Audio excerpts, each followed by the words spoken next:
Welcome to Easy English, your go-to channel for improving your English and life. Okay, let's unpack this. We've been digging into some really potent information lately, touching on an emotion we all know pretty intimately, anger. Yeah, absolutely. That heat, that tension, it's universal. Right, it flares up so fast and Yeah. sometimes just sticks around. So we've gathered quite a bit exploring this, and today we want to really get into what we found. Definitely. Anger is, well, it's wired into us. Our goal today, for you listening, is to sift through this information, pull out the key insights, figure out what anger really is deep down. And why it's so stubborn. Exactly. Why it gets such a hold, and crucially, what practical things we can actually do to change our relationship with it. The ideas we looked at sort of offer a roadmap, Roadmap. Yeah, towards more emotional freedom. Things like understanding emotional intelligence better, shifting habits, using specific calming techniques. It's all in there. And that idea of finding peace instead of just being stuck feeling frustrated or, regretting stuff later, that sounds really appealing. So where do we start? How do we begin to understand anger based on this? Well, one of the first big things, a real eye-opener, is how the information reframes anger. It suggests it's not really caused by the outside thing, the traffic jam, the rude comment. It frames anger mostly as an internal reaction. It's about how you interpret what's happening. Okay, wait. So the event happens, but the anger itself that's generated inside me based on how I see it.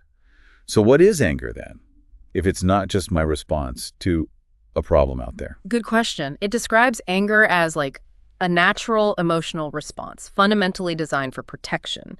Think evolutionarily, it's tied right into that fight or flight system. Okay, yeah. Your brain senses a threat, real or perceived, and bang, heart races, muscles get tense, you get that surge of energy. Super useful against a saber-toothed cat, right? Less useful maybe when your coworker takes your favorite mug. Exactly. That's the fascinating part. Today's threats are often psychological, that coworker, a friend saying something insensitive, someone cutting you off. But the anger system still fires up like it's life or death. Like a false alarm almost. Sometimes, yeah, it's signaling something feels wrong or unsafe. But often, the trigger itself doesn't really justify that massive primal reaction and that disconnect. That's where a lot of the suffering comes in. That makes so much sense. The system's kind of outdated for modern life. Yeah. And we saw those common triggers listed out. Feeling disrespected, misunderstood, treated unfairly. Being ignored. Right. Or just hitting a roadblock you didn't expect. It feels like those aren't just surface annoyances, are they? They poke deeper. Totally. The information points out these triggers often tap into really basic psychological needs we all share, like the need for control or feeling accepted or being recognized. Oh, okay. When those core needs feel threatened, anger can jump in like this bodyguard, often not a very helpful one, but still. And it really emphasizes how different people react so differently to the exact same thing. Yeah, I've seen that. One person explodes, another feels slightly annoyed, someone else might even feel compassion. The difference isn't just the event, it's their internal interpretation, their conditioning, their history. That internal filter. Wow. Okay, so that leads to the big question. Why is it so incredibly hard to just let go of anger once it grabs you? It feels sticky. The notes suggested it's like emotional armor. That's a great way to put it, emotional armor. The research explains that we often hold on to anger, maybe without even realizing it, because, well, it feels powerful or protective in that moment. Protective against what? Against vulnerability. Feelings like sadness, fear, shame, helplessness, stuff that feels way more uncomfortable. Anger sort of rushes in to cover those up. Like a distraction. Kind of. And the specific reasons mentioned were things like, it validates your pain. If I'm this angry, something really bad must have happened to me. It can give a fleeting sense of control when you feel powerless. And it creates emotional distance, which can feel safer if you're hurting. There was a defense mechanism. Yeah. But the information warned against relying on that armor, right? Oh, absolutely. It's very clear. While anger might give you that temporary boost, that shield, it almost never leads to real resolution or lasting peace. It just traps you. Traps you how? Emotionally. It keeps you stuck in these loops of frustration, blaming others, feeling regretful. It doesn't actually solve the underlying issue. Okay, so if holding on is bad, Yeah. what about the opposite? The idea of just never feeling angry again. Sounds nice, but is that even possible? Seems a bit mythical. Exactly. It addresses that directly. The goal isn't to become some kind of emotionless robot. Anger is a core human emotion linked to survival. So the aim isn't the absence of anger. Okay, then what is the aim? It's about fundamentally changing how you relate to it when it shows up. And the experts mentioned therapists, spiritual teachers, psychologists. They generally agree it's definitely possible to reach a state where anger doesn't control you anymore. So what does that actually look like day to day if you're not controlled by it? It means you might still feel that initial spark, that jolt that says, hey, something's up, but you don't automatically lash out or get swept away. You notice it, but don't act on it impulsively. Precisely. You recognize the feeling, you acknowledge it, maybe even feel it physically, but then you make a conscious choice about how to respond. It's based on awareness, on intention, not just raw reaction. And the more you cultivate that inner calm, the less power those everyday triggers have to knock you off balance. It's really about shifting from being ruled by anger to choosing your response. Choosing your response. I like that. So it's mastery, not denial. Yeah. Which brings up suppression. If you feel that spark, should you just shove it down? Pretend it's not there? No, definitely not. The research we looked at was super clear. Suppressing anger almost always backfires. It doesn't just disappear. Where does it go? It gets pushed down, it festers, it often comes out sideways as resentment, chronic anxiety, passive aggressiveness, even physical symptoms like headaches or digestive issues. Suppression is not the answer. Okay, so suppressing is out, letting it rule you is out. Mhm. What do the experts recommend doing with that initial spark then, based on this info? Well, there are a few paths highlighted. Therapists, especially using things like CBT, cognitive behavioral therapy, focus on processing it. Processing it. How? By identifying the thoughts and beliefs fueling the anger. You learn to challenge them, ask if they're actually true or helpful, and then consciously replace them with more balanced perspectives. Like instead of, he cut me off on purpose, what a jerk. Maybe shifting to, okay, that was frustrating, maybe he didn't see me, but I don't need to let this ruin my whole drive. Reframing the thought. Exactly. Then you have spiritual teachers who often talk about awareness, just watching the emotion like a cloud passing by without getting attached to it or fighting it. Observing. Yeah. And then there's the neuroscience angle, talking about neuroplasticity. Our brains can actually change. Consistent practice with things like meditation, deep breathing, even gratitude. It can literally rewire your brain over time. Rewire how? It can calm down the activity in the amygdala, that's like the brain's alarm bell, and strengthen the prefrontal cortex, the part responsible for rational thinking and impulse control. Wow. So it's not just psychological, it's physical changes in the brain. That makes transformation feel really possible. It's got this solid foundation. It really does. And a huge piece of this transformation, emphasized again and again, is making a fundamental mindset shift. It's not just about behavior modification. It's about changing how you think, moving from being reactive to being intentionally responsive. And that sounds a lot like emotional intelligence or EQ. How did the information connect EQ and anger management? Directly. EQ is basically your ability to recognize, understand, and manage your own emotions, plus understand and navigate others' emotions. The research shows people with higher EQ aren't immune to anger, but they handle it much better. What skills specifically help? Key ones mentioned were self-awareness, just knowing what you're feeling and why in the moment, self-regulation, that ability to pause, control impulses, empathy, trying to see things from the other person's view, which can diffuse things fast, and even motivation, staying focused on your goals instead of getting derailed by frustration. Makes sense. And yeah, the data pointed to a strong link. Higher EQ often means less chronic anger, better conflict skills, being able to express anger calmly when necessary, and just stronger relationships overall. Okay, so building EQ is key. We also talked about reframing thoughts in the moment. How did the info suggest we actually do that when we feel triggered? Yeah, it's very practical. The core idea, your thoughts create your feelings. So reframing is presented as one of the fastest ways to shift gears when anger starts bubbling up. Got an example? Sure, the classic one. Someone cuts in line. The automatic thought might be, what a selfish jerk, how rude. That fuels anger. Reframing means consciously choosing different thoughts, like, maybe they're in a huge rush for some reason, or maybe they genuinely didn't see the line, or even just, okay, deep breath, this isn't worth my peace. It's not about excusing them necessarily. Exactly. It's not about letting people walk all over you. It's about choosing your internal state peace over outrage. And the cool thing is, with practice, this reframing muscle gets stronger. It becomes more automatic. Choosing your own state. I like that. And this isn't just about reacting in the moment, right? The info stressed building consistent daily habits. Precisely. This transformation isn't magic. It's built brick by brick through small, consistent daily actions. These habits help calm your nervous system, build your regulation skills, and literally, over time, help rewire your brain's response to stress and triggers. Okay, let's talk about some of those habits. Breath and grounding came up first. How do those simple things work against that fight or flight feeling we talked about? Right, so when anger hits, your body goes into fight or flight. Shallow breathing, tense muscles, racing heart. Conscious breathing directly counters that. It activates the other part of your nervous system, the parasympathetic one, the rest and digest system. How do you do it? A simple technique described was inhale slowly through your nose, maybe for a count of 4, hold gently for 4, then exhale slowly through your mouth for longer, like 6 or 8 counts. Just doing that for a couple of minutes starts to shift your physiology. Okay, I can see that. And grounding. Grounding pulls you out of the angry thoughts swirling in your head and anchors you in the present moment, using your senses. Simple things like the 5-4-3-2-1 technique. You just notice 5 things you can see right now, 4 things you can physically feel, 3 things you can hear, 2 things you smell, 1 thing you can taste. Or even just feeling your feet flat on the floor, noticing the contact, it brings you back to right here, right now. And even just 5 minutes a day can make a difference long term. That's the promise. Consistency builds resilience. Okay. Journaling was another habit mentioned. How does writing help with anger? Journaling gives those swirling thoughts and unprocessed emotions a place to go, an outlet. It helps you see patterns you might otherwise miss, like, wow, I always get angry when I feel criticized in this specific way. So it builds self-awareness. Exactly, and it lets you ask deeper questions. Why does that bother me so much? What's underneath that?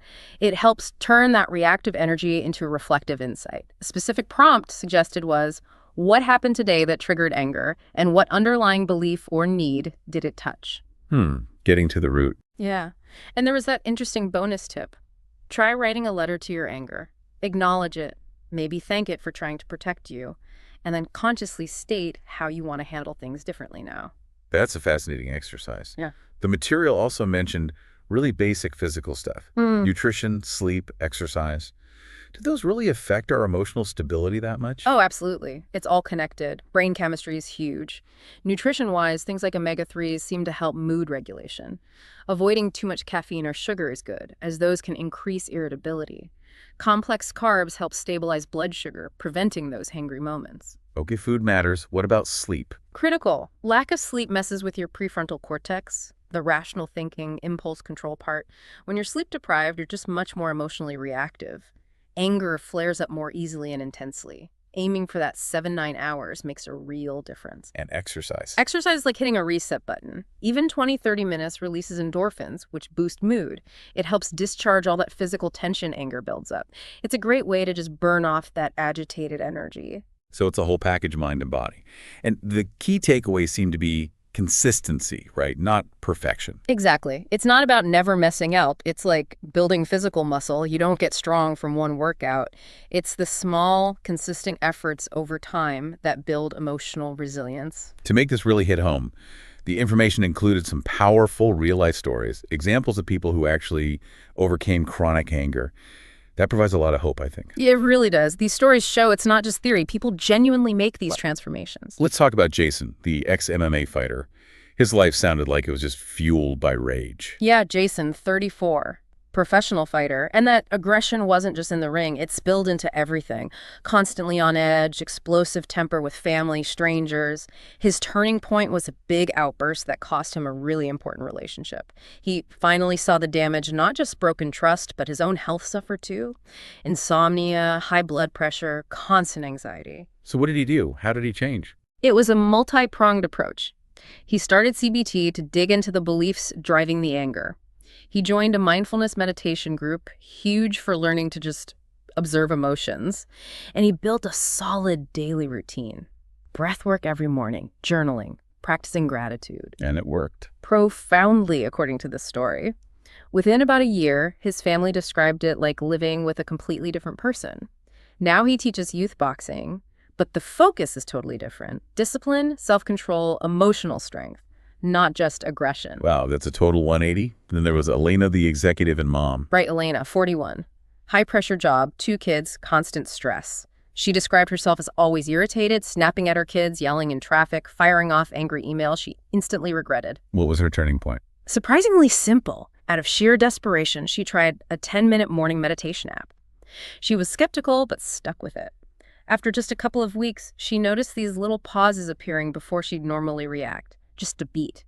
Then she noticed she was smiling more. Her kids seemed more relaxed around her. Small changes leading to bigger ones. Exactly. She later added evening journaling and weekly therapy. Her quote was powerful. "I'm not perfect, but I'm no longer ruled by anger. I feel like I finally got my life and my family back." That's fantastic. And Reed, the teenager diagnosed with intermittent explosive disorder, that sounds really challenging. Extremely. Reed was 16, expelled from school for aggression, got the IED diagnosis. His journey involved intensive therapy, family counseling, specific anger management programs. His parents reported seeing amazing changes. Like what? He started actually talking about his feelings instead of exploding. He learned how to physically walk away from fights. He even started helping other kids de-escalate arguments. Techniques like guided visualization and thought reframing were key for him, helping him rewire how he thought about respect and conflict. By 18, he was a peer mentor. From expulsion to peer mentor. Yeah. Incredible. So, pulling back from these stories, what were the main lessons the information highlighted? 4 key things stood out. First, self-awareness is ground zero. Change started when they truly acknowledged the problem. Second, habits, not just willpower, fuel the change long term. Consistency was everything. Third, support matters, therapy, groups, family, having someone in your corner. And fourth, realizing anger isn't your identity. Seeing yourself as someone who can choose peace. These aren't just miracle stories. This path is possible for anyone listening. That's such an important message. Okay, so building on that hope, for those moments when anger does flare up, because it will, right? Yeah. The information gave us a toolkit. Practical exercises for right then and there. Exactly. These are tools for when anger hits hard and fast. They empower you to respond consciously instead of just reacting automatically. First up was the Estopé technique. What are those steps again? Right, estotopy. It's a mindfulness trick to interrupt the hijack. S is for stop. Just physically pause for a second, whatever you're doing. T is take a breath. A few slow, deep breaths. Focus on breathing out longer than in. O is observe. Notice what's happening inside. Thoughts, sensations, emotions, ask. What am I feeling? Why is this triggering me? P is grew. Proceed. Make a mindful choice. Speak calmly. Walk away. Deal with it later. Elena apparently credited this with saving many arguments. That pause seems crucial. Then there was naming the emotion. How does just putting a label on it help? This taps into neuroscience again. Simply labeling the feeling, saying, I feel angry or I feel frustrated, internally or softly activates the prefrontal cortex, the thinking part of your brain. This actually helps calm down the amygdala, the emotional alarm center. So naming it taints it a bit? Sort of, yeah. It acknowledges the feeling's validity. Okay, anger is here, but also its temporary nature without judging it. Paired with breathing, it can really soften the intensity. Visualization was another one. How does that work in the heat of the moment? Visualization actively changes your inner environment. The technique is close your eyes briefly, picture a place where you feel completely safe and calm, could be real or imagined. Focus on the details, sights, sounds, smells, feelings. Breathe into that sense of peace. People really use this. All the time. Athletes, therapists, even Navy SEALs use it for composure. Just 30, 60 seconds of immersing yourself in that calm scene can create a real shift. A cool tip was to pre-record yourself guiding the visualization. Smart. Okay.